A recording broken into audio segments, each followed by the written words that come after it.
है तो बोलिए।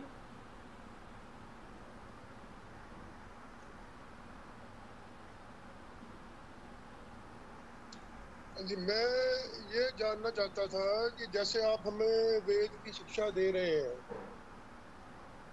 और वेद में लेट लकार पाया जाता है, लेकिन हमें लेट लकार के बारे में कोई जानकारी ही नहीं है। अगर आप उस दिशा में भी थोड़ा सोचें और लेट लकार के बारे में शिक्षा दें तो हमें ज्यादा जल्दी समझ आएगा।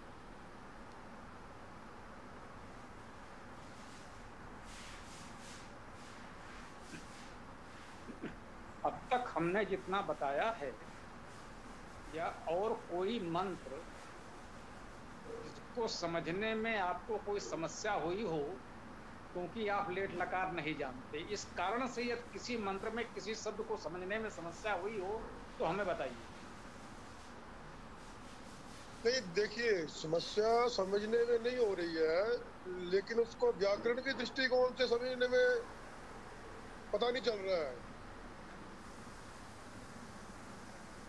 अब जैसे दूसरे लकार है तो हमें पता चलता है कि यार वहां यहाँ पर वो लकार लगा था इसलिए यहाँ ये आया। लेकिन जब इसको पढ़ते हैं, आपने जो पुस्तक लिखी है वो बहुत अच्छी लिखी है, उसमें सभी अर्थ साथ साथ दिए हैं, समझ में तो आ जाता है। लेकिन ये नहीं पता लग पाता कि ये पुरुष कौन सा है, मध्यम पुरुष है, उत्तम पुरुष है, किसके लिए बात थी, किसने, उस दृष्टि से नहीं पता चलता। और यही कमी है, बाकी तो कोई कमी नहीं। जी, ये बात आपने ठीक कही है। जो कार्य हमने कर दिया है, ये कहते हैं एक अनवरत प्रक्रिया है। हमसे पहले जो लोगों ने कार्य किया था उसको हमने देखा, और आज के समय के उपयुक्त जो लगा कि उसमें और आगे परिष्कार की आवश्यकता है, वो हमने किया। आपने कहा ठीक हो गया। अब आप जो कह रहे हैं ये सत्य है कि अगला चरण है ये। हमारे पास संसाधनों की सीमा है, हम स्वीकार करते हैं। धन के अभाव के कारण हम ऋग्वेद और अथर्ववेद का कार्य पूर्ण नहीं कर पाए हैं। यजुर्वेद और सामवेद का भाष्य हमने पूर्ण कर दिया है। ऋग्वेद और अथर्ववेद का भाष्य अभी हमारा अपूर्ण है, और मुझे नहीं लगता है इस जीवन काल में मैं पूर्ण कर सकूंगा, क्योंकि धन का अभाव है, संसाधनों का अभाव है। मेरे पास अपने जीवन निर्वाह की व्यवस्था नहीं है, रहने खाने की व्यवस्था नहीं है, भोजन निवास की व्यवस्था नहीं है, तो इतना बड़ा कार्य कैसे होगा? बहुत व्यय चाहिए। तो इसलिए हमें इस कार्य को रोकना पड़ा है। ये मैंने आपको क्यों बताया, आपके इस प्रश्न से उसका संबंध है। मैं स्वीकार करता हूं वेद भाष का अगला चरण जो होगा उसमें यह होना चाहिए, जैसे हमने इसमें उपसर्ग और धातु बताए हैं सभी शब्दों को, वो अव्यय सर्वनाम संख्या आदि जो है वो ही बता दिया है। तो अब इसमें बताना ये शेष है कि उसमें प्रत्यय और विभक्ति क्या है। हम स्वीकार करते हैं कि अगला चरण यदि संसाधन जुटे हैं, धन हो, मैं कह रहा हूं धन हो, जन तो मिल जाएंगे, मैं नहीं, बहुत से युवा विद्वान मिल जाएंगे जिनको थोड़ा सा मार्गदर्शन मैं कर दूंगा, तो वो इस कार्य को कर सकते हैं। बहुत कठिन नहीं, मैं मानता हूं जितना कार्य हो गया है पर्याप्त है। तो जब उसमें प्रत्यय और विभक्तियां भी स्पष्ट कर दी जाएं, विभक्तियां का यूं कह लें, जो नामी विभक्तियां हैं उनको सामान्यतः विभक्ति कहते हैं संज्ञा सर्वनाम विशेषण में, और जो आख्यातिक विभक्तियां या क्रिया विभक्तियां हैं उन्हीं को आप लकार कहते हैं। तो क्रिया विभक्ति या लकार विभक्ति या आख्यातिक विभक्ति भी स्पष्ट की जा सकती है। और नामी विभक्तियां मैं व्याख्या में बोल भी देता हूं कि तृतीया एक वचन है, बहुवचन है, या ये उत्तम पुरुष मध्यम पुरुष एक वचन बहुवचन आदि है। तो मैं बोल तो देता हूं व्याख्या में, परंतु भाष्य में स्पष्ट सभी शब्दों में नहीं लिखा जा सका है। और ये कार्य न हो पाने का एक और केवल एक कारण है, वो है धन का अभाव, संसाधनों का अभाव। तो यदि इसकी व्यवस्था बने तो हमारे युवा साथी जो आप लोग जुड़ रहे हैं, मैं आप लोगों को ही थोड़े से सूत्र संकेत बता दूंगा, और ये कार्य आप लोग कर सकते हैं। ये मुझे विश्वास है। आप ये ना कहें कि मैं नहीं कर पाऊंगा, मैं आपसे करा लूंगा, ये मेरा भरोसा है, आप बिल्कुल निश्चिंत रहें। तो मैं समझता हूं कि आप जो चाहते थे मैं भी चाहता हूं, लेकिन वो अभी नहीं हो सका है। संतोष करें, जब ईश्वर की कृपा होगी, संभव होगा तो वो भी हो जाएगा, होना चाहिए। हाँ, तो राजेश जी कुछ कहना चाह रहे हैं तो बोलिए। तो बाजार में ना लेट लकार के ऊपर भी पुस्तकें जो है वो उपलब्ध नहीं है। आपने क्या कोई ऐसी पुस्तक लिखी है जिसमें लेट लकार की जानकारी दी हो? मैंने कहा ना, अभी जरा इसको छोड़िए, अभी प्रयास करिए कि वेद का शब्दतः प्रामाणिक अर्थ हम लोग सीख लें। एक संस्कृत व्याकरण की पुस्तक हमने लिखी है, सरल संस्कृत व्याकरण। वो जिन लोगों हाँ, ने पुस्तकें मैंने ली मंगाई उन सबको मैं भेजा था। उसमें उसका कुछ संकेत संभवता है, क्योंकि वो बहुत पहले आई थी, तो उसमें क्या है क्या नहीं है अचानक मैं इस समय आपको नहीं बता सकता। तो जिनके पास भी पुस्तक है देखें, उसमें लेट लकार का कितना उल्लेख है। बहुत उसमें प्रयास लेट लकार नहीं है। की। उसमें लेट बाजार में जितनी भी किताबें हैं वो 10 लकार तक सीमित है। लेट लकार किसी भी पुस्तक में उपलब्ध नहीं होता है। तो चलो इसी ठीक से है। इसकी बहुत धन्यवाद योग्यता नहीं हो, इसके बिना जब चल रहा है ना, बड़े बड़े विद्वानों ने इतना कार्य किया और उसको अगर दयानंद जी ने भी नहीं इस तरह से दिया है, तो मान लीजिए कि उसका उतना महत्व नहीं होगा। मैंने कहा ना, यदि कोई शब्द वेद में आपको मिले जो लेट लकार के कारण समझ में ना आए, मुझे बताइएगा, उसी दिन मैं आपको लेट लकार की पूरी एक कक्षा दे दूंगा। आप निश्चिंत रहें, बहुत समस्या नहीं है। बस केवल मन से वहम हटा दें, कि एक भ्रम हटा दें कि लेट लकार अभी हमने नहीं सीखा है तो वेद नहीं पढ़ सकते। मान लीजिए वो नहीं है तो भी चलेगा। जी जी जी बिल्कुल। ठीक है, धन्यवाद। हाँ, किसी और का कोई प्रश्न हो तो बताएं। स्वामी जी, आजकल जो तमाम सारे जैसे मंदिरों का भी निर्माण हो रहा है, उनका बड़ा प्रचार हो रहा है। उनके साथ में मंदिरों के साथ साथ जो हमारे शारीरिक व्यायाम होते हैं, जिससे युवा लोग उसमें जाएं और वहाँ पर अपना अभ्यास करें, जिससे उनको आरोग्यता निरोगता मिले, और वहाँ पर ही वो शास्त्र के साथ शस्त्र विद्या का भी कुछ चर्चा कर सकें, तो अति उत्तम रहेगा। जिससे वे लोग स्वस्थ भी रहें, निरोध भी रहें, अपने अपने कार्यों को भी भली भांति कर अंजाम देते हुए समाज के और देश की प्रगति में योगदान देते हुए आत्मरक्षा में भी सक्षम और समर्थ बन सके।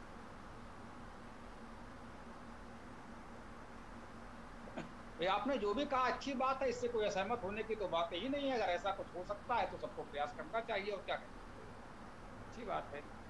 हाँ, अभी शायद राजेश जी ने कुछ कहना ये चाहा था कि कुछ इधर उधर की चर्चा प्रश्न काल में, तो हम बता दें प्रतिदिन जो सायंकालीन कक्षा है उसमें प्रश्न काल में भी उस मंत्र पर ही प्रश्न होता है। रविवार का ये विशेष सत्र प्रातःकालीन इसीलिए है कि यह केवल प्रश्न काल है। सनातन धर्म के संदर्भ में कोई भी प्रश्न किया जा सकता है, इसमें हम अपनी ओर से कोई व्याख्या करते ही नहीं। तो निश्चिंत रहें, जो भी प्रश्न हो मन में आप सभी लोग कर सकते हैं। तो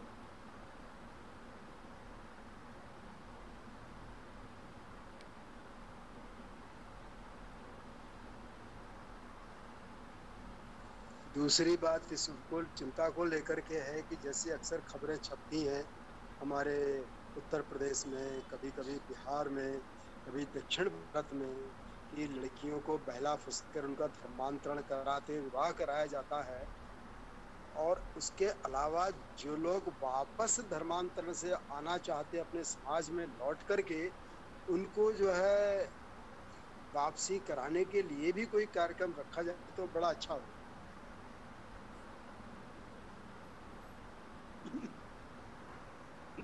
आपने बहुत महत्वपूर्ण विषय उठाया है, इस पर तो हम लोगों को विचार करना ही चाहिए। लेकिन इसकी मूल जड़ में जो समस्या है, मैं उधर आपका ध्यान दिलाना चाहूंगा। और समाज ने शुद्ध आंदोलन चलाया और बड़ी संख्या में लोगों की वापसी हुई। वो शुद्ध कहते थे, शुद्ध आंदोलन चलाते थे। जो अनार्य मतों में चले गए थे, मुसलमान ईसाई बन गए थे, उनको वापस वैदिक धर्म में लाया। व्यापक पैमाने पर आंदोलन चला और बड़ी संख्या में लोग वापस आए, और इसी अभियान के कारण स्वामी श्रद्धानंद जी की हत्या हुई। हम में से बहुत से लोग इस बात से परिचित हैं। वो अभियान कालांतर में रुक गया, कह सकते हैं। श्रद्धानंद जी की हत्या के बाद धीरे धीरे धीमा पड़ा। खैर, स्वतंत्रता आंदोलन उस समय प्रमुख था, उस पर सब लोगों ने ध्यान दिया। देश स्वतंत्र हुआ, वह भी आवश्यक था, महत्वपूर्ण था। स्वतंत्र भारत में हम उस अभियान को आगे बढ़ा सकते थे, बढ़ाना चाहिए। और कुछ प्रयास हो भी रहे हैं, सराहनीय है, अच्छी बात है, लेकिन हम इसमें बहुत बड़े पैमाने पर कार्य करके सफल क्यों नहीं हो पा रहे हैं? विचार ये करना है, दूसरों को दोष देने के बजाय हमें ये देखना है कि हमारी अपनी कमी कमजोरी कहाँ है। हमारे अंदर स्वीकार्यता की कमी है, हमारा पाचन ठीक नहीं है। आप देखिए, जो हमने बात की वो चाहे प्रेम विवाह का प्रकरण हो या किसी भी रूप में हो, लोभ से, लालच से, धमकी से, प्यार से, जैसे भी किसी को एक बार मुसलमान बना लिया गया या एक बार ईसाई बना लिया गया, आपने कभी सुना कि उस परिवार में उस धर्म के किसी व्यक्ति ने अभी रुक जाओ, मेरी क्लास इस बात का ताना मारा हो कि ये तो सर्च पहले करो हिंदू उसमें था, बोल के मन की बात ये लाइव। बहू हमारी हिंदू घर से आई है, उसको हिंदू होने का ताना मिलता हो? अरे साहब, ये तो हिंदू है, ये तो काफिर है, ये इस्लाम क्या जाने। हमारे यहाँ देख लीजिए, लोग पीढ़ियां बदल गई, ये कोसते हैं कि उनके फलाने पूर्वज तो मुसलमान थे या ईसाई थे। हमारा संकेत संभवतः आप समझ रहे होंगे। मैं कुछ नाम इसलिए नहीं लेना चाहता कि हम चर्चा को राजनीतिक रूप से नहीं मोड़ना चाहते। राजनीतिक मतभेद हो, राजनीतिक विषयों का विरोध किया जाए, वो एक अलग बात है, लेकिन यदि हम इस बात के लिए किसी को कोस रहे हैं कि बचपन में वो कभी ईसाई या मुसलमान परिवार में उसका जन्म हुआ था, या उसके दादा परदादा कभी मुसलमान या ईसाई थे, तो आप बताइए कौन मुसलमान या ईसाई ऐसे धर्म में आना चाहेगा जबकि वो देख रहा है कि जीवन भर उसको इस बात के लिए कोसा जाएगा कि पहले वो मुसलमान या ईसाई। तो सबसे पहले तो हमें ये चीज ठीक करनी होगी कि जो एक बार हमारे यहाँ आ गया वो हमारा है, उसके पहले वो क्या था, उसके पूर्वज क्या थे, हमें कोई मतलब नहीं। आज से उसने ओम बोला, आज से उसने वेद पढ़ा, अब वो हमारा वैदिक है, वैदिक परिवार का है, भूल जाइए उसका अतीत क्या था। अन्य विषयों पर हमारे मतभेद हैं तो उसकी चर्चा तो हम कर सकते हैं कि आपका ये कार्य व्यवहार हमको ठीक नहीं लगता, लेकिन कम से कम इस बात के लिए न कहा जाए कि वो ईसाई या मुसलमान परिवार से आया है। सबसे पहले तो हमें ये करना होगा। दूसरी बात, आप देखिए हमारे यहाँ अंतर जाति विवाह को लेकर कितनी बड़ी समस्या है। ऑनर किलिंग हो जाने क्या क्या आप सुनते रहते हैं। जरा सा किसी का, उत्तर प्रदेश से जो लोग हैं वो संभवतः समझ सकें, बाहर के लोग का मुझे नहीं पता कहाँ क्या स्थिति है। हमारे यहाँ कानकुब्ज ब्राह्मण होते हैं, वो 18 बिस्वा के ब्राह्मण हैं, वो 20 बिस्वा के ब्राह्मण हैं, वो 20 बिस्वा वाले बड़े ऊंचे ब्राह्मण हैं, वो 18 बिस्वा वाले नीचे छोटे ब्राह्मण हैं, उनके बीच विवाह संबंध नहीं हो सकते। कानकुब्ज ब्राह्मणों का विवाह संबंध सरयू पारी ब्राह्मणों में नहीं हो सकता। ब्राह्मण का विवाह दलित के परिवार में होगा, उस बहू को या दामाद को कैसे पचाया जाएगा, तो जरा इस विषय पर भी विचार करिएगा। तो जब तक हमारे यहाँ ये जातिगत भेदभाव की इतनी दूरियां हैं, हम अपने सनातन धर्म के ही दूसरी जात के लोगों को नहीं अपना पा रहे हैं, नहीं पचा पा रहे हैं, तो जो मुस्लिम ईसाई परिवार से आएगा, सनातन धर्म स्वीकार करेगा, उसके प्रति हमारा व्यवहार क्या होगा। जरा व्यवहारिक दृष्टि से देखिए कि हम में से कितने लोग हैं जो अपने परिवार में इस तरह से मुस्लिम या ईसाई परिवार की बहू या दामाद स्वीकार कर सकते हैं सहज भाव से, बिना किसी इसके। तो ये वातावरण यदि हम बना लेते तो आज भारत में इतने मुसलमान नहीं होते, इतने ईसाई नहीं होते। यहाँ यह समस्या रही, तो इस समस्या पर हमें लगता है पहले ध्यान देना होगा। यदि हमने अपना घर मजबूत कर लिया, अपना घर ठीक कर लिया, अपना किला मजबूत कर लिया, तो बाहरी आक्रमण से हम सुरक्षित रह सकते हैं। यदि हमारे किले की दीवारें ही टूटी फूटी हैं तो आक्रमण तो होते रहे। तो इस विषय पर भी कृपया आप लोग विचार करें। जो भी इस पर विचार देना चाहें, स्वागत है, आप अपनी बात कह सकते हैं। ओम।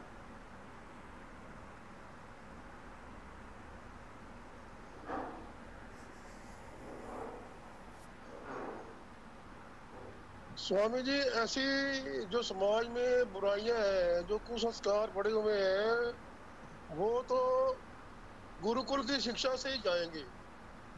अब हम जो आजकल देख रहे हैं समाज में, वो मैकाले शिक्षा पद्धति का वर्चस्व चला हुआ है। तो देखो, मैकाले शिक्षा पद्धति तो है ही ऐसी कि वो हमें इस तरह से ढाले कि हम आपस में ही लड़ते रहे, हम एक दूसरे को कोसते रहे। तो जब तक गुरुकुल की शिक्षा पद्धति आगे नहीं आती है, जैसे कि भारतीय शिक्षा बोर्ड बन गया है पतंजलि वालों ने, उसका एक बैच भी निकाल दिया है। अब आगे अगर लोग जो अगले जो विद्यालय है उससे भारतीय शिक्षा बोर्ड से एफिलिएशन लेते हैं, तो उसी से उम्मीद जागी जा सकती है कि हाँ हम हमारे समाज में ऐसी विसंगतियां जो है उसने वगैरह की वो दूर हो पाएंगी। अदरवाइज मेघालय शिक्षा पद्धति से जो सीबीएसई बोर्ड है, आईसीएसई बोर्ड है या पंजाब स्कूल जो स्टेट के बोर्ड है, उनसे तो ऐसी कोई आशा नहीं है कि वो ऐसा योगदान देंगे हिंदू समाज के लिए, सनातन समाज के लिए। ठीक बात है। एक गौरव जी ने हमारा नंबर दे दिया है आपको, जिसको भी चाहिए उस नंबर को ले लें।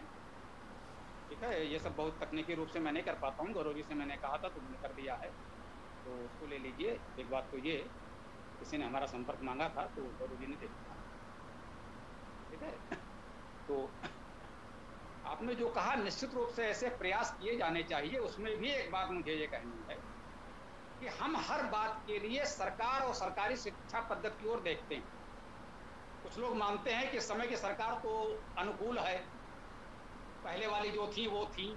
हम राजनीति पर नहीं जाना चाहते हैं कि वो चर्चा प्रारंभ हो जाए, लेकिन चलिए, अगर ये लगता है ये सरकार अनुकूल है, नई शिक्षा नीति आई है, अगर उसी से कुछ भला होता हो तो स्वागत है। लेकिन आप ये देखिए, लोग कहते हैं साहब मैकाले शिक्षा पद्धति से मुसलमान, ईसाई और सिख भी पढ़ते हैं, लेकिन वे अपने धर्म में भी रहते हैं, क्योंकि वो घर में बाइबल पढ़ते हैं, घर में कुरान पढ़ते हैं, मस्जिद और चर्च में जाकर बाइबल कुरान पढ़ते हैं।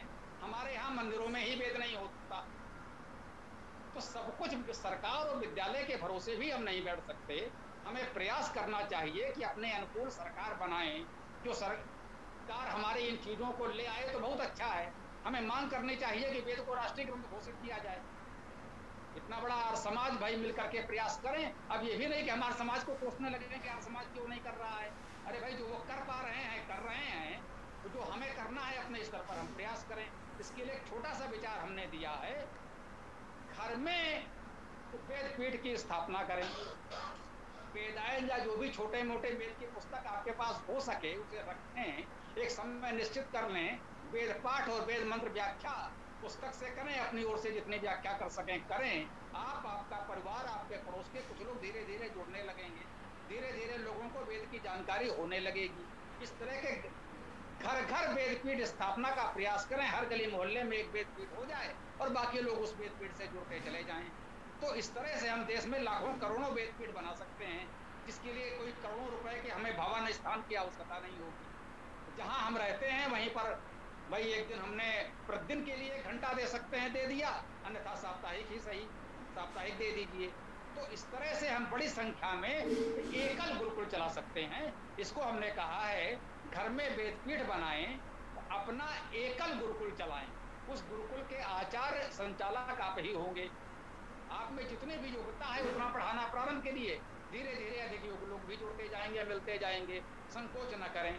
तो ये जो जहां है हमको अपना प्रयास करना होगा। सरकार क्या करे और आर्य समाज क्या करे और विश्व हिंदू परिषद क्या करे, इस पर हमें नहीं जाना है। उनको जो करना है अच्छा बुरा कर रहे हैं, हमें प्रयास करना है कि हम क्या करें इससे कुछ अच्छा हो जाए। तो धीरे धीरे हम लोग प्रयास करें। दयानंद जी ने एक दीप जलाया था और धीरे धीरे इतना बड़ा कार्य हो गया। तो यदि यार समाज हमारी अपेक्षाओं के अनुरूप नहीं चल पा रहा है, तो आप इस तरह का घर घर वेदपीठ एकल गुरुकुल अभियान चलाएं।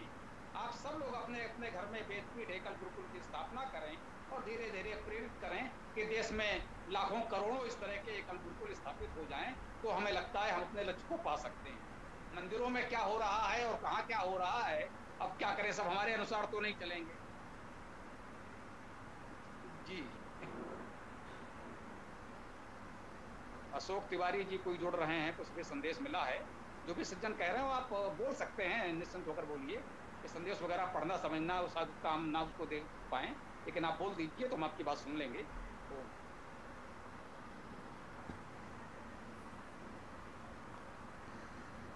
हाँ, अशोक तिवारी जी हैं, गुरु जी हमारे परिचित हैं। आवाज आ रही मेरी? जी जी, आवाज आ रही, मैं सुन पा रहा हूँ, आप बताएं।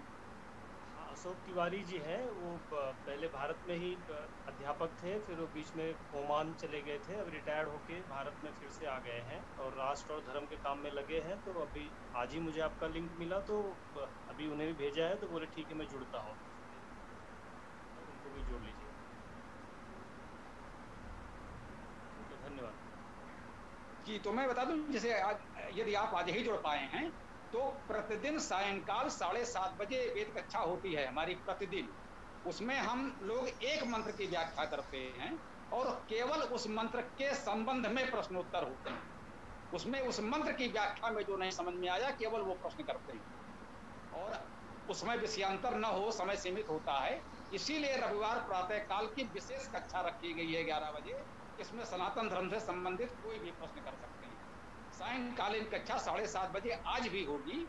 तो ये लिंक जहां से आपको मिला है तो उसमें शायद हमारे व्हाट्सएप ग्रुप के भी कुछ लिंक होंगे, वेदायन है, वैदिक क्रांति है, या जो भी है। या गौरव जी ने अभी जो आपको हमारा नंबर भेजा था, गौरव जी को या हमको अपना नंबर व्हाट्सएप कर दीजिए, हम आपको अपने ग्रुपों में जोड़, और उसमें आप अधिक से अधिक लोगों को जोड़ते रहिए। अच्छी बात है, कर्मा आगे बढ़े, लोग आगे बढ़े, जुड़े, और एक घर घर हम लोग वेद पहुंचाने में सफल हों। घर घर वेद, जन जन वेद, यही तो हमारा अभियान है। आप सबका सहयोग रहेगा। बहुत बहुत आभार, धन्यवाद। बोलिए जिसको जो भी कहना है। सारा लिंक जो है मैंने कोशिश किया जुड़ने के लिए, जो 2-3 लिंक दिए थे सारे व्हाट्सएप लिंक रीसेट किए जा चुके हैं, तो मैं किसी में नहीं जुड़ पाया। चलिए हम इसको देखते हैं, ये किसने रीसेट कर दिया, मैंने तो नहीं किया है। खैर तो कोई बात नहीं, आप ये तो कर ही सकते हैं कि हमारे नंबर पर ही आप अपना व्हाट्सएप पर अपना नाम लिख कर दे दीजिए, बाकी हम कर देंगे। केवल इतना कर दीजिए, हमारे इसी नंबर के व्हाट्सएप पर आप अपना नाम लिख दीजिए केवल, बस। जी जी जरूर जरूर, मैं कर देता। इतना कर, आप अपना और अपने दोस्तों का जो भी लिंक देना चाहें दे दीजिए, सभी मित्रों को हम जोड़ देंगे। धन्यवाद धन्यवाद जी। और जो भी जिसको कहना हो तो बोलिए।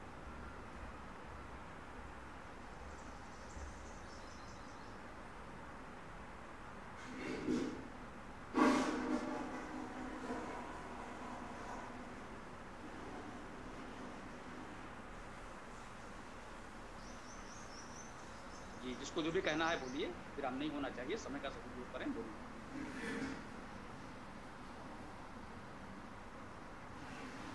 बोलिए भाई ईश्वरपुत्र जी, आपने उठाया करें, आप बोलिए।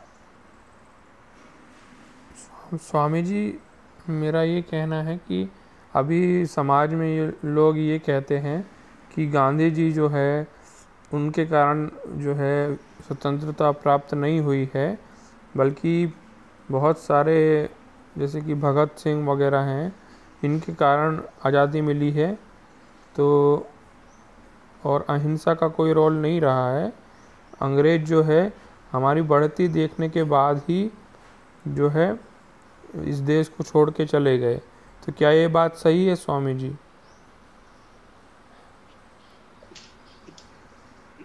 इसमें यही देखना है कि कहे कौन रहा है। मैंने कहा ना, विषय को राजनीतिक नहीं करना चाहते हैं। देश की स्वतंत्रता में सबका योगदान है। जैसे सेतुबंध रामेश्वरम में कहते हैं, नलिन जैसे अभियंता भी थे और एक गिलहरी का भी योगदान है। तो इतने बड़े स्वातंत्र यजन में सबने अपनी आहुति दी है। किसी ने प्राणों की आहुति दी है, किसी ने अपना समय, धन, संपदा लगाई है। लाखों लोग जेल गए हैं, बहुत से लोग पुलिस की गोली से मारे गए हैं, बहुत से लोग पुलिस की लाठी से मारे गए हैं। इन सब का योगदान है। ये कहना इनका है या उनका नहीं है, ये कुंठित लोग हैं। जरा ये देखिए कि ऐसा कह कौन रहे हैं। ये वो लोग कह रहे हैं जिनका स्वतंत्रता आंदोलन में कोई योगदान नहीं है, जिन्होंने भारत छोड़ो आंदोलन का विरोध किया था, जिन्होंने अंग्रेजों से आग्रह किया था कि भारत छोड़ो आंदोलन को कुचल दिया जाना चाहिए। ऐसे लोग हैं जो इस तरह के भ्रम फैलाने का प्रयास कर रहे हैं। हम इस विषय पर चर्चा नहीं करेंगे, क्योंकि एक मर्यादा हम रखना चाहते हैं कि राजनीति पर चर्चा ना हो, क्योंकि वो राजनीतिक विभाजन हो जाएगा तो हमारा वेद का संगठन थोड़ा सा टूटेगा। हम सबका सम्मान करते हैं, किसी भी स्वतंत्रता सेनानी का अपमान नहीं होना चाहिए। जिसने जो भी थोड़ा सा भी योगदान दिया है, तो किस रूप में भी दिया है, उसका सम्मान करें, यही हमारी भावना है। ओम। जी स्वामी जी, धन्यवाद।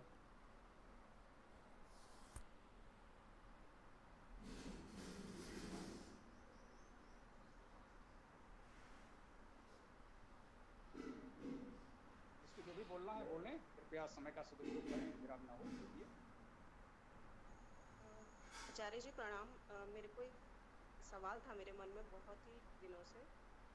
समाज में ये जो हम गीता गीता सार है, गीता ज्ञान है, उसमें मतलब मेरे कोई रिलेटिव हैं, उन्होंने बोला कि उसमें लिखा है कि वेद पढ़ लो, कुछ भी पढ़ लो, उसका कोई कोई वो नहीं है, मोल नहीं है, जितना कि मेरा नाम लो, हरि का नाम लो, और हरी हरी हरी जपते रहोगे आपका उद्धार हो जाएगा। जबकि आप ये जितनी भी सब कुछ है, इसका कोई महत्व नहीं है, मतलब कुछ भी पढ़ लो उसका कोई उस तरह से रोल नहीं है। तो ये जो है, क्या ये सच में गीता में लिखा हुआ है ऐसा कुछ, या इसका मैं कंफ्यूज हूँ इसमें कि हमें सच में गीता पढ़नी भी चाहिए या नहीं, वो सॉरी, हमें वेद पढ़ने भी चाहिए या नहीं, या जिस तरह से उसमें लिखा हुआ है, और जबकि हम लोग ये भी कहते हैं कि हाँ गीता भी पढ़नी चाहिए। वो मेरा एक सवाल है।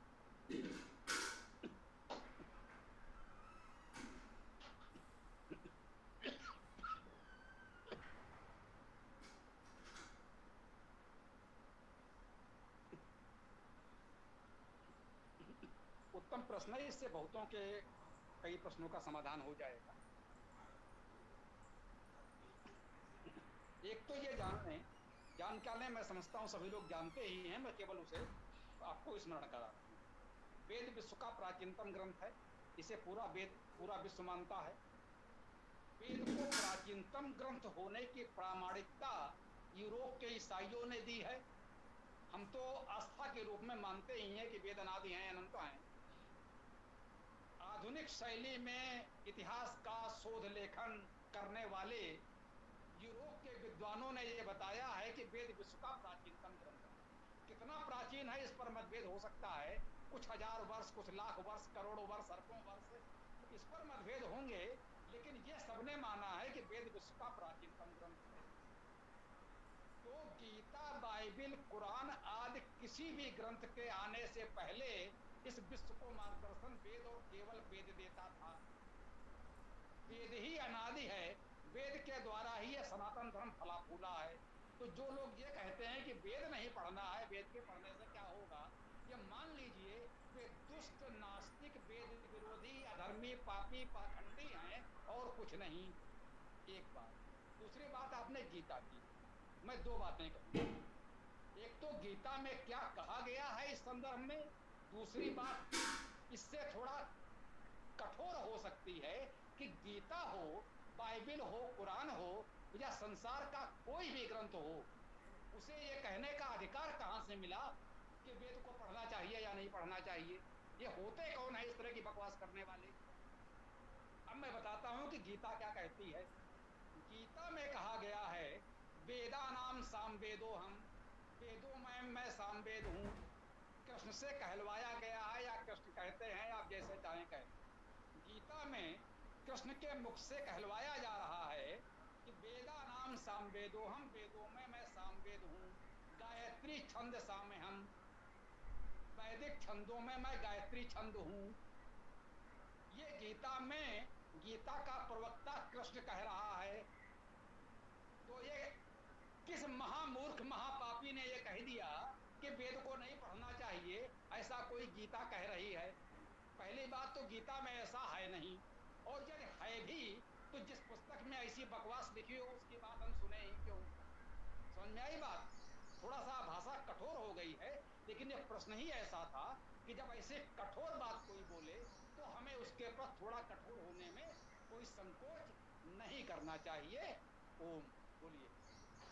गुरुजी, इसी में आगे ये पूछना है मुझे कि अगर आप ये कह रहे हैं कि अगर कृष्ण के मुख से ये कहलवाया गया है कि मैं सामवेद हूँ, मतलब मैं ही सामवेद हूँ, या मैं ही ये हूँ, तो फिर वही बात हो रही है ना कि वो ये कह रहे हैं कि अगर अगर मैं ही वेद हूँ तो फिर मेरा ही नाम लो ना, आप वेद ही क्यों पढ़ रहे हो, मतलब मेरे ही नाम लेते रहो ना, हरी हरी हरी हरी। जो ये अब जितने भी ये मंदिर बने हैं, इसके इस्कॉन टेम्पल जो बिल्कुल कृष्ण के ऊपर ही हैं, तो वो तो हरि नाम जब करते रहते हैं, वो कहते हैं सिर्फ हरि का नाम लेते रहो, आप कुछ उस तरह से कुछ मत पढ़ो। अगर सब कुछ मैं ही हूँ तो फिर आप हरि बोलो ना, आप और कुछ पढ़ ही क्यों रहे हो। मतलब लोगों की मेंटेलिटी जो ये है, उसको पढ़ने से, गीता को पढ़ने से वो ये हो गई है कि हम और कुछ क्यों पढ़ें, फिर हम हरि का ही नाम क्यों ना लेते रहें। मेरा क्वेश्चन ये है। और दूसरा कि जिस तरह जैसे कुछ भी कोई भी ग्रंथ है, जैसे चाहे वो बाद में आए हैं, बाइबल हो गया, गीता हो गया, ये सब हिंदी में है और एक आसान लैंग्वेज में है। हमारा जो वेद है वो वेद इतना कठिन क्यों है? क्योंकि जैसे अभी भी मैं क्लास ले रही हूँ ना 7:30 वाली, तो मैं छंद हो गए, व्याकरण की जो भी चीजें हो गई या उसमें उपसर्ग हो गए, वो सब मैं नहीं समझ पा रही हूँ। मैं सिर्फ हिंदी समझ पाती हूँ, मतलब जितना भी आप हिंदी में कहते हैं सिर्फ उसी को समझ पाती हूँ। तो अगर हम कभी पढ़ने बैठे तो क्या वेद ऐसे कहीं पे हैं जो हम सिर्फ हिंदी हिंदी में पढ़े और हमें समझ में आ जाए? जी, एक तो ये सच है कि वेद प्राचीनतम ग्रंथ है, तो उसकी जो भाषा शब्दावली है थोड़ी सी प्राचीन है, ये तो सत्य है। एक बात। दूसरी बात ये है कि जो आपने कहा कि बाकी ग्रंथ हिंदी में है, तो कोई भी ग्रंथ इनमें से हिंदी में नहीं है। गीता संस्कृत में है, बाइबल हिब्रू में है, कुरान अरबी में है। उसका हम विभिन्न भाषाओं में अनुवाद पढ़ते हैं। बाइबल विश्व में सर्वाधिक पढ़ी जाने वाली पुस्तक है, और बाइबल पढ़ने वाले अच्छे खासे ईसाइयों से पूछ लीजिए तो संभवतः बहुत से लोग ये नहीं बता सकेंगे कि बाइबल मूलतः किस भाषा में लिखी गई थी और ईसा मसीह कौन सी भाषा बोलते थे। तो विश्व की सभी भाषाओं में बाइबल का अनुवाद हुआ है, और हर स्थान पर स्थानीय भाषा में ही बाइबल पढ़ी जाती है। केरल में बाइबल आपको मलयालम में मिलेगी, और बंगाल में आपको बंगला में बाइबल मिलेगी। इसलिए बाइबल का प्रचार अधिक हुआ है, ये सत्य है। तो यदि आप, मुझे नहीं लगता हमारी कोई पुस्तक आपके पास है या नहीं है, यदि आप गौरव जी से संपर्क करके वेदायन मंगवा लें तो आपकी समस्या का बहुत समाधान हो जाएगा। यदि वेदायन को एक बार आप देख लेंगे तो मुझे लगता है आपका समाधान हो जाएगा। उसमें एक एक शब्द का हमने हिंदी अर्थ प्रामाणिकता के साथ लिखा है। जो उपसर्ग धातु आदि हम बताते हैं वो इस प्रामाणिकता के लिए बताते हैं कि बहुत से लोगों ने वेदों का अनर्थ करने का प्रयास किया है। तो ये भी हम स्थापित कर दें कि हम जो अर्थ कर रहे हैं वह पूरे प्रमाण के साथ सही हैं। कोई ये ना कहे कि भाई आप स्वामी शरण जी कौन होते हैं वेद का अर्थ करने वाले, हमारे फलाने गुरु जी ने ये किया है, वो ज्यादा अच्छा होगा। तो इसलिए हम प्रत्येक शब्द का प्रमाण देते हुए चलते हैं। तो जिनको प्रमाण चाहिए उनके लिए प्रमाण है, और आप जैसे लोगों के लिए आपको उसकी आवश्यकता ही नहीं है। एक एक शब्द का अर्थ दिया है, वो पहले हमने उसका शब्दार्थ मंत्रार्थ दे दिया है, फिर भावार्थ दे दिया है, वो आपके लिए पर्याप्त है। आप केवल उतना पढ़ें, आपके लिए पर्याप्त होगा।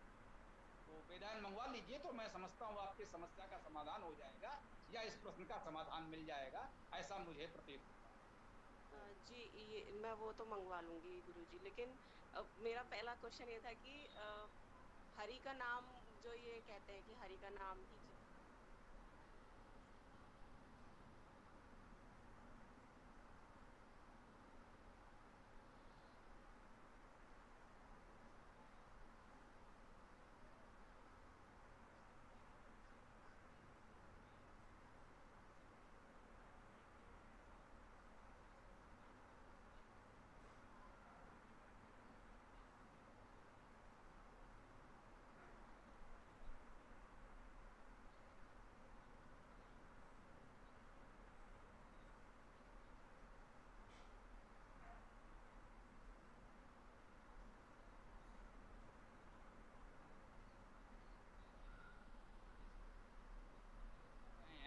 लोगों को सनातन धर्म से दूर ले जाने का प्रयास कर रहे हैं।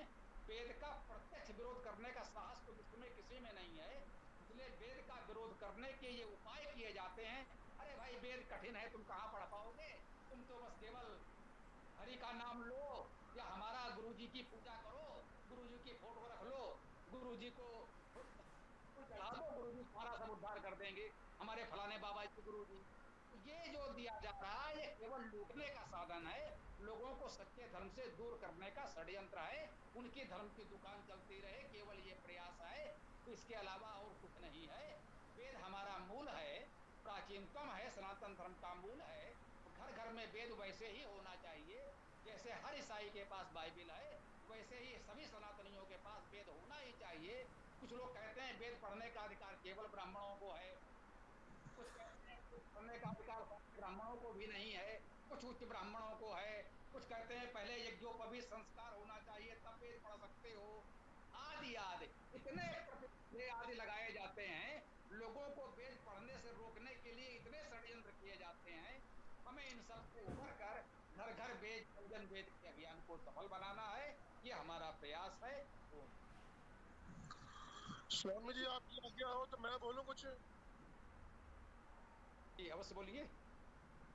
हाँ जी, इन जो भूति जी का प्रश्न ये है कि वेद पढ़े या नहीं पढ़े, और मैं अपना एक सवाल दोबारा से मैं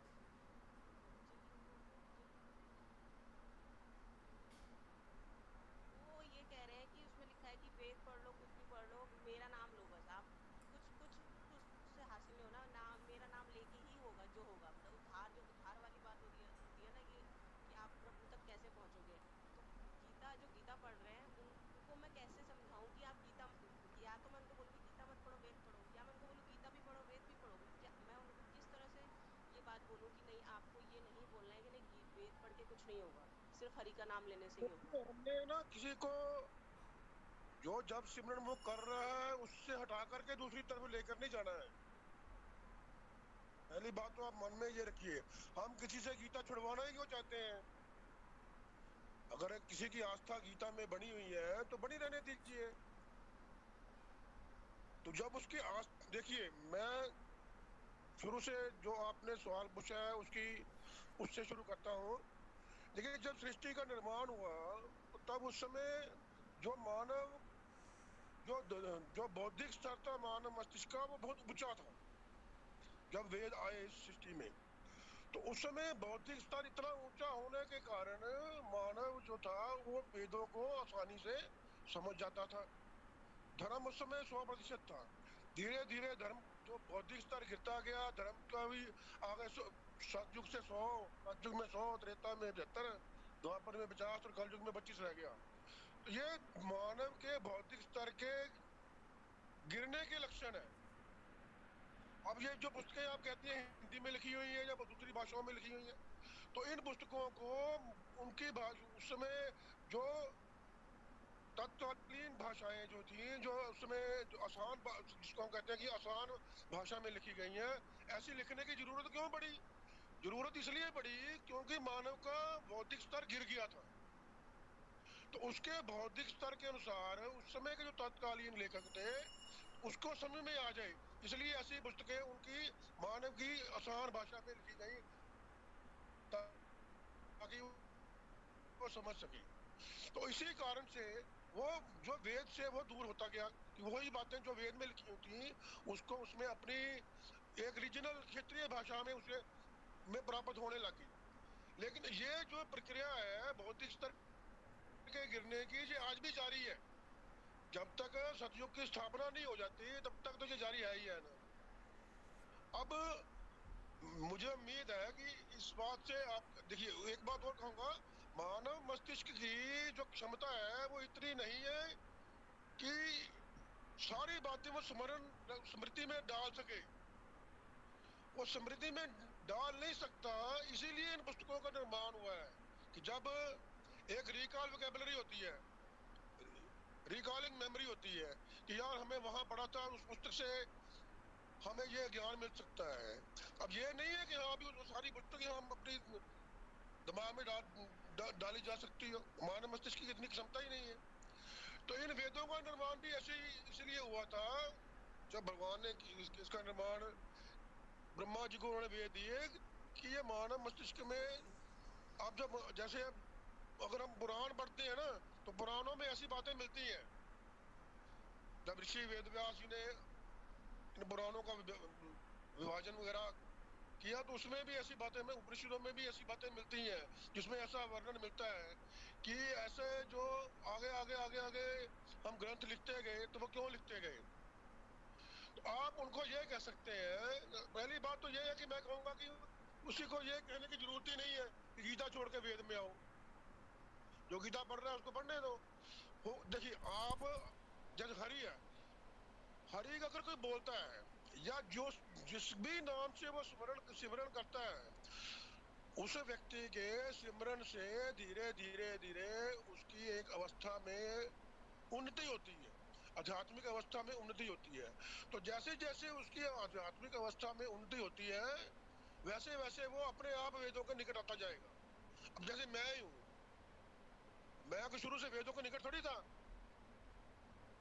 अब मैं ग्रेजुएशन तक मैंने संस्कृत पढ़ी है, तो उस संस्कृत के संस्कार मेरे अंदर होने की वजह से मैंने दोबारा कोविड में दाखला लिया संस्कृत भारती से, तो और निकट आ गए। उसके बाद धीरे धीरे पुराण पढ़े, उपनिषद पढ़े, और निकट आ गए। शब्द सिमरन को करना है, जो गुरु मंत्र मिला हुआ है वो तो हम करते ही हैं। उससे क्या होता है, उससे हम निकट निकट निकट निकट निकट निकट पहुंचते जाते हैं। अगर आप जबरदस्ती करोगे कि नहीं आज ही करो, तुम अभी करो, तो फिर तो क्लेश बढ़ना ही बढ़ना है। उसमें धीरे धीरे समय लगेगा, थोड़ा सा इसको समझ कर तो आगे। ये बस मेरा इतना ही है। मैं जो कहना चाहता था वो आप बात समझ तो गई है जी कि जी। किसी को जबरदस्ती चढ़ाने की जरूरत ही नहीं है। गीता जो गीता पढ़ रहा है पढ़ने दो। अब इसको थोड़ा सा विराम दें, इसको बंद करें, थोड़ा इसको हम आगे समाप्त करते हैं। तो देखिए, स्पष्ट है, हमें इस मूल बात को समझना है कि वेद हमारा मूल है, वेद प्राचीनतम है, सनातन काल है, वेद तक हमें सबको पहुंचाना ही है। ये बात मुमुक्ष जी ने बिल्कुल ठीक कही कि हम जबरदस्ती नहीं कर सकते, सब लोग सबको छोड़ दो, आज से बिल्कुल वैदिक हो जाओ, तो ये संभव नहीं होगा। हमें प्यार से धीरे धीरे यही बताना है कि हमारा मूल धर्म वेद है, आदि से वेद है, और अंततः वेद से ही हमारा कल्याण होगा। समय समय पर लोगों ने परिस्थितियों बस जो बातें कही हैं वो उपयोगी हो सकती हैं, लेकिन वेद अनादि है और अनंत काल तक चलेगा। सनातन धर्म का मूल वेद है। अब अन्य ग्रंथों को कोई मानेगा तो वो बाहर भी जा सकता है, सनातन धर्म से अलग हो सकता है। कोई चाहे भाई हमारा बाइबल धर्म है, कुरान धर्म है, गीता धर्म है, भागवत धर्म है, तो अलग हो गया वो हमसे। तो ये स्पष्ट है, इसको हमें स्पष्ट रखना है। हम वैदिक हैं तो हमारा मूल वेद है, हम सनातनी हैं तो हमारा मूल वेद है। वो आप स्वयं करें, धीरे धीरे लोगों को करें। एक साथ हम चाहें पूरा संसार हमारे अनुसार चलेगा तो ये संभव नहीं है। धीरे धीरे प्रयास करेंगे तो एक दिन कर्मंतो विश्वकार्यम, संपूर्ण विश्व में वेद प्रचार हम लोग कर पाएंगे। तो ये ठीक है, काफी चर्चा इस पर हुई और अब हमें आगे बढ़ना चाहिए। जी गुरुजी। अन्य किसी सज्जन को कोई और बात कहनी हो तो कह सकते हैं, कोई और विषय हम लोग ले सकते हैं।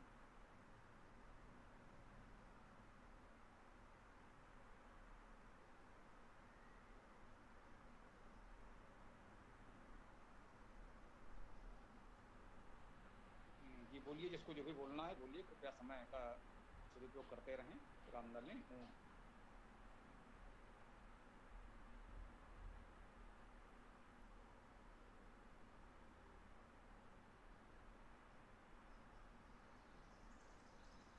यदि किसी और का कोई प्रश्न नहीं है, कोई बात नहीं है, तो क्या हम लोग समापन की ओर बढ़ें?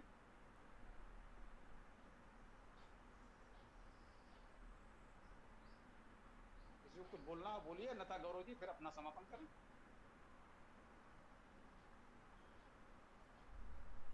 जी, किसी को कुछ कहना हो तो कह सकता है, नहीं तो फिर हम लोग अपना मंत्र पाठ करके फिर समापन की ओर बढ़ें।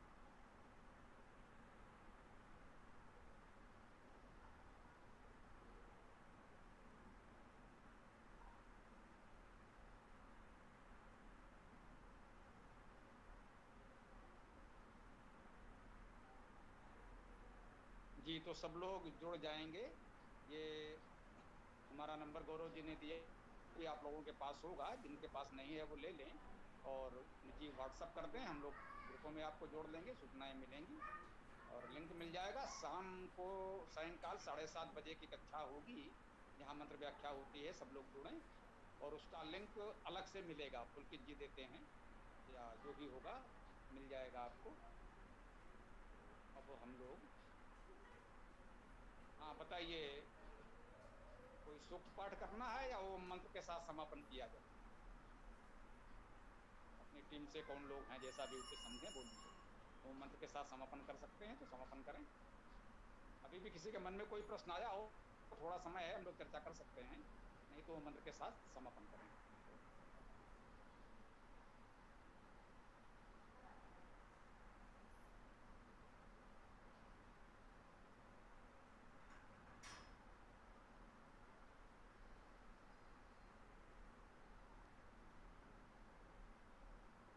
जी नंदन जी, आप आज कुछ नहीं बोले, कोई विशेष बात? जी हाँ, मैं सुन रहा हूँ, अच्छी बातें हो रही हैं।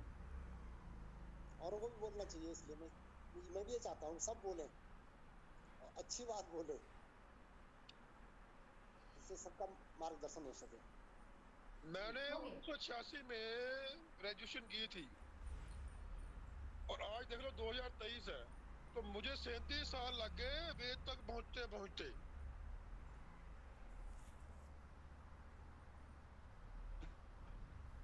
तो अब बाकियों वही यही चीज बाकी समाज में भी है। जी ये देखिए, इतनी जल्दी से नहीं सब कुछ होता है। व्यक्ति में घर से भी संस्कार वैसे ही डालने पड़ते हैं। करने में इसका दूसरा पक्ष भी है कि ये सामान्य विद्यालय के विद्यार्थियों ने वेद कक्षा प्रारंभ की दिसंबर के प्रारंभ में, तो किसी को 37 दिन भी नहीं लगे, बच्चे हमारे वेद पाठ और वेद व्याख्या भी करने लगे, वेद मंत्रों की व्याख्या भी करने लगे। ये देखा है स्कूल जाने वाले बच्चे। तो नहीं वो ठीक, वो संस्कारों के कारण है ना। देखिए हम मैकाले शिक्षा पद्धति में पढ़े हुए हैं, हमारे जो संस्कार घरों में थे पहले वो पश्चिमी संस्कारों वाले थे। तो जो अब ईश्वर ने हमें संस्कृत पढ़ने का मौका दिया उस समय, मैं जो एक धीरे धीरे जो एक प्रक्रिया है उसकी बात कर रहा हूँ। कृपया बंद करें माइक। ईसा पुत्र जी कुछ कह रहे हैं, आप बोलिए फिर समापन करेंगे। ठीक है। स्वामी जी, जैसे हम पढ़ते हैं सतोगुण, रजोगुण, तमोगुण, तो ये 3 गुण होते हैं, हम पढ़ते हैं।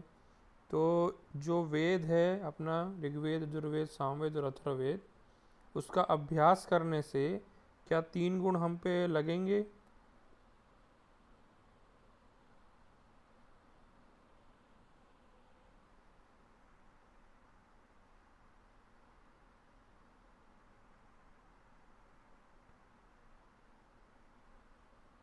देखिए वेद में तो समस्त विद्याएं, समस्त गुण, समस्त मार्गदर्शन उपलब्ध है।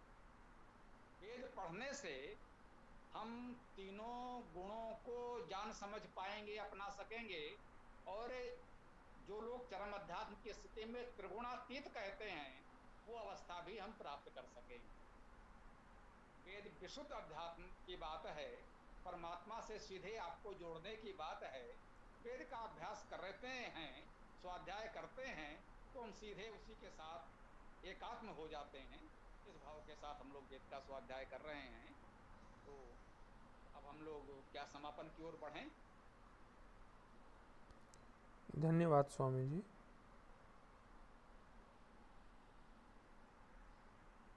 हाँ, कोई अन्य व्यक्ति को कोई विशेष बात हो तो ले लें, और या फिर हम लोग अब वो मंत्र के साथ समापन ही करेंगे। कोई भी सज्जन समापन भी कर सकते हैं, ओम मंत्र बोलिए और समापन कीजिए।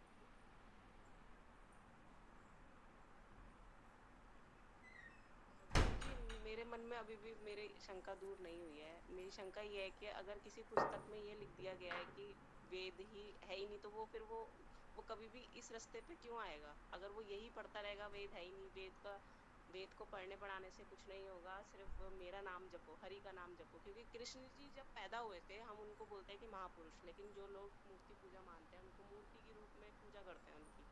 अगर कृष्ण जी ने भी वेद पढ़ लिए तो कृष्ण जी कह रहे मैंने भी वेद पढ़ लिए, तुम तो मुझे पढ़ लो, तुम मेरा नाम लो। मेरा जो शंका है वो अभी तक दूर नहीं हो पाई है। मैं वो समझ गई हूँ कि ठीक है, हम किसी को जबरदस्ती नहीं ला सकते, हम किसी के साथ जबरदस्ती नहीं कर सकते, और वेद तक पहुँचना वो अलग चीज़ हो गई है। लेकिन अगर कोई यही बात पढ़ के और बस एक ही बात समझ लेगा कि नहीं, बस अब मेरे लिए हरी हरी हरी हरी ही है और हमें और कुछ नहीं पढ़ना है, क्योंकि हम जितना ज़्यादा पढ़ते हैं उतना हम ज़्यादा सीखते हैं, उतना हमें पता चलती जाती है चीज़ें।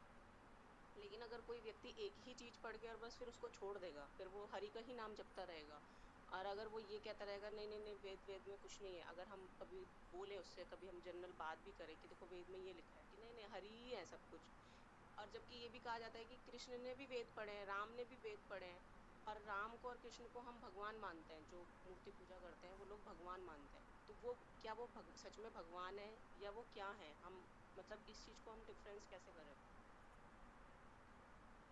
जो हरि का जाप करता है ना वो भक्ति योग पे पर अग्रसर है, और जो वेद पढ़ता है वो ज्ञान योग पर अग्रसर है।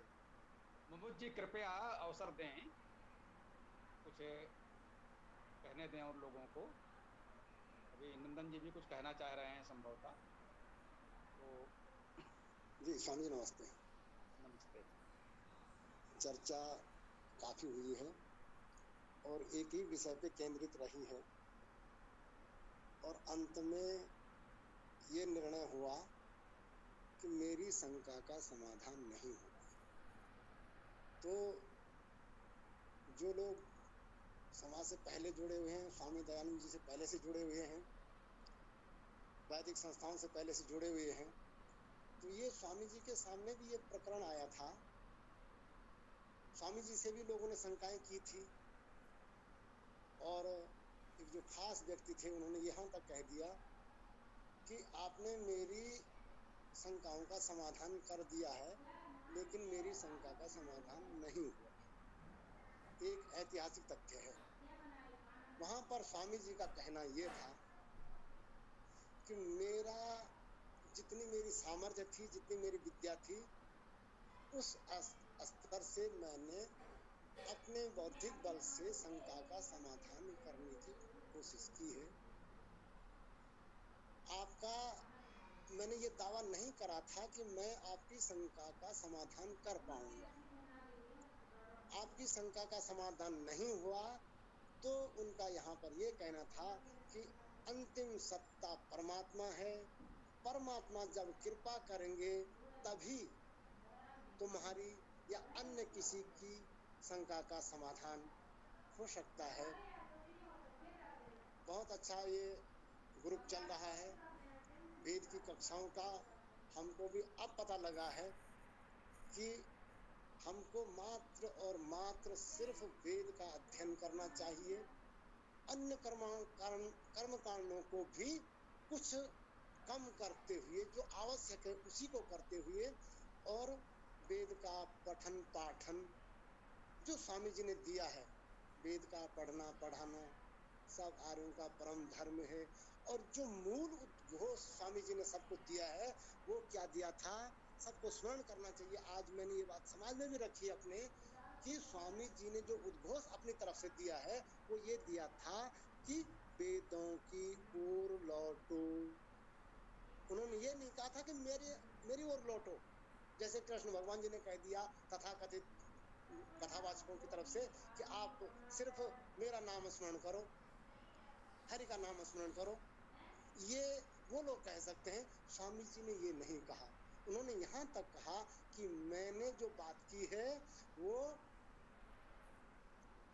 अंतिम जो जैमिनी ऋषि हुए हैं उन तक की बातों को, आदि ऋषियों से लेकर के जैमिनी पर्यंत तक की मैंने बात की है, इसमें मेरी अपनी कोई बात नहीं है। तो हम स्वाध्याय करें, बहुत बड़ा यज्ञ है, स्वाध्याय से ही हमको सद्ज्ञान प्राप्त होगा और हमारी शंकाओं का स्वतः समाधान होगा। कोई हमारी शंका समाधान कर पाए या नहीं कर पाए ये अन्य बात है। हम अपनी शंका समाधान स्वयं कर सकते हैं अगर हमारी ध्यान धारणा ठीक होती है। तो इतनी बात के साथ मैं अपनी बात को विराम देता हूँ। ओम शांति। ओम जी। तो इस मूल प्रश्न पर यही कह सकते हैं कि मुसलमानों की धारणा है कि कुरान आखिरी किताब आ गई है, कयामत तक अब यही चलेगी, किसी अन्य पुस्तक की जरूरत नहीं है। तो अब मुसलमान से हम क्या कहने जाए कि नहीं नहीं तुम वेद ही पढ़ो। लेकिन धीरे धीरे भाई हम तो अपनी बात कहेंगे कि वेद प्राचीनतम है, वही मूल है। बाकी बाद में आवश्यकता के अनुसार, स्थानीय और देश काल परिस्थिति के अनुसार कुछ बात आई होंगी, अच्छी बातें उसमें भी हो सकती है, लेकिन मूल वेद है।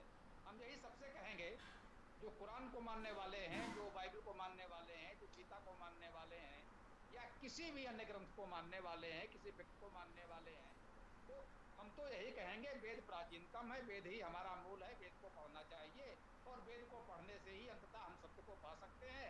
बाकी भैया आपको जो लगता हो आप करो, जब तक आपके समझ में नहीं आएगा तब तक तो आप इसी में भटकोगे, ये हम क्या कर सकते हैं। तो सबको हम समझा कर ले ही आएंगे, ये संभव नहीं, जैसा कि भी इन्होंने कहा आनंदन जी ने कि भैया सबका समाधान तत्काल करना तो किसी के बस की बात नहीं है, दयानंद जी भी नहीं कर पाए। तो हम आप क्या कर सकते हैं, अपनी ओर से प्रयास करेंगे। सिद्धांत हमारा यही है कि वेद हमारा मूल है, जो वेद को मानता है वो हमारा अपना है, अन्य विषयों पर मतभेद हो सकते हैं, मैं ये बात कहता हूँ। वेद को मानने वाले सब मेरे अपने हैं। वेद को जो मानता है तो अन्य विषयों पर मतभेद हो तो बना रहे, मूर्ति पूजा करे या ना करे, हवन करे या ना करे, कुछ और करे या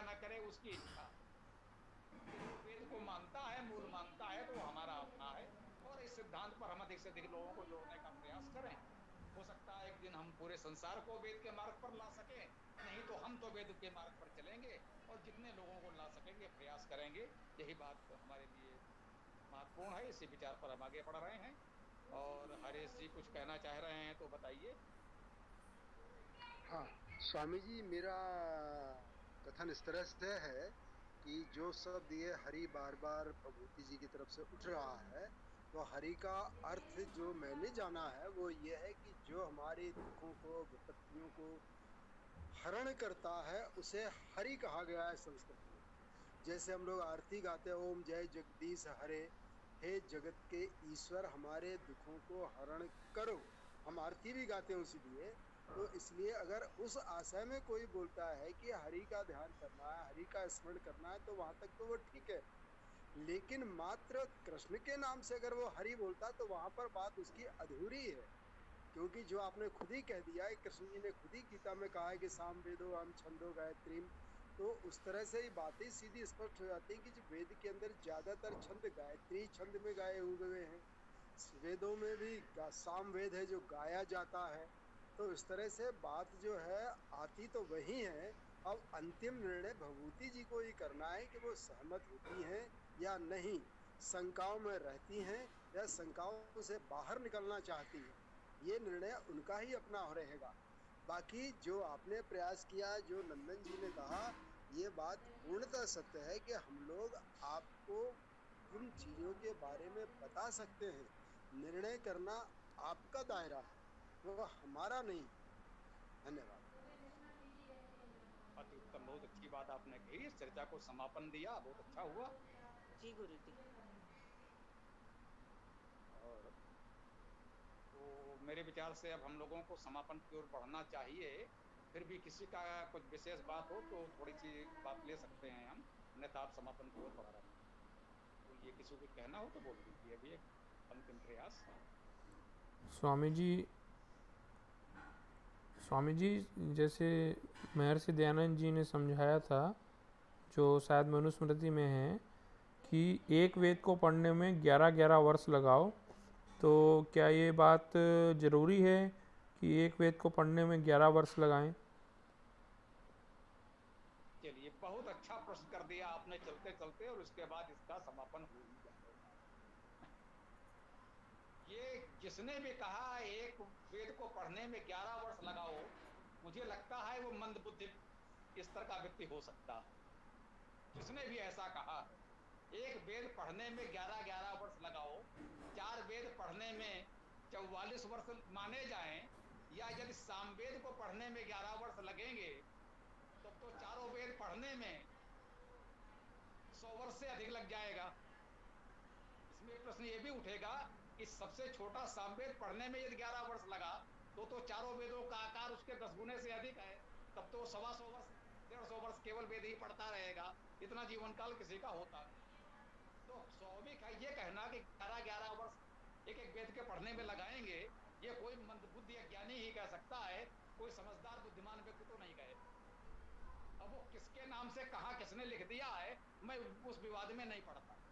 किसी ने मनु के नाम से लिख दिया है, या कल कोई मेरे नाम से कुछ कह दे, तो भैया उसका दायित्व तो मैं तो नहीं ले सकता, है ना। जैसा कि उन्होंने बहुत अच्छी बात भगवत जी ने कही थी कि गीता सार में ऐसा कहा जाता है, क्या गीता में है भी या नहीं?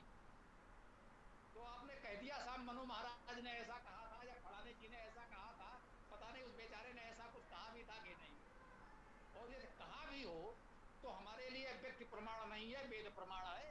वेद में कहीं ऐसा नहीं लिखा। 11 वर्ष ईमानदारी से कोई प्रयास करेगा तो चारों वेद बहुत अच्छे से कर सकता है। इतना तो मैं कह सकता हूं अपने अनुभव से। जो हम और हमारे साथी अगर प्रयास करें तो 11 वर्ष तो बहुत होते हैं, चारों वेद को बहुत अच्छी तरह से आप कर सकते हैं। तो ये बात आपकी यहाँ पूर्ण होती है। ओम, क्या कुछ कहना चाह रहे हैं ऋषि जी? बोलिए।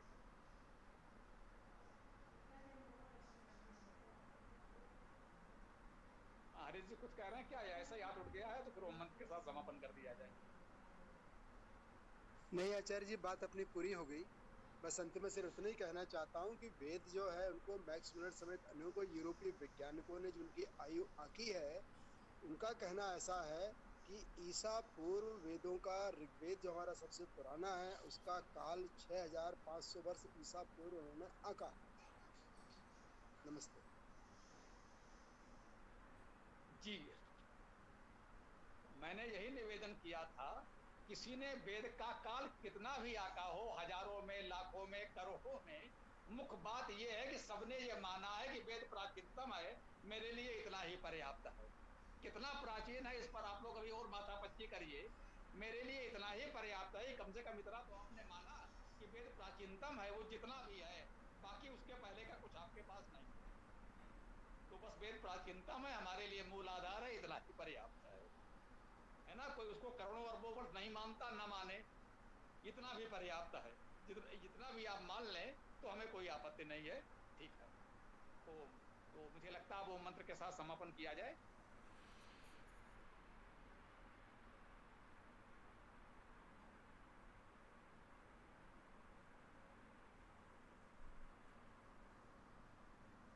बोलिए नंदन जी, आप ही बोलिए, ओम मंत्र के साथ ही समापन कर दीजिए। ओम यो असो आदित्य पुरुषः सो असो अहम ओम खम ब्रह्म ओम खम ब्रह्म। स्वामी जी नमस्ते, सभी को सादर नमस्ते। ओम शांति। नमस्ते, सभी को नमस्ते। ओम यो असौ आदित्य पुरुषः सो असौ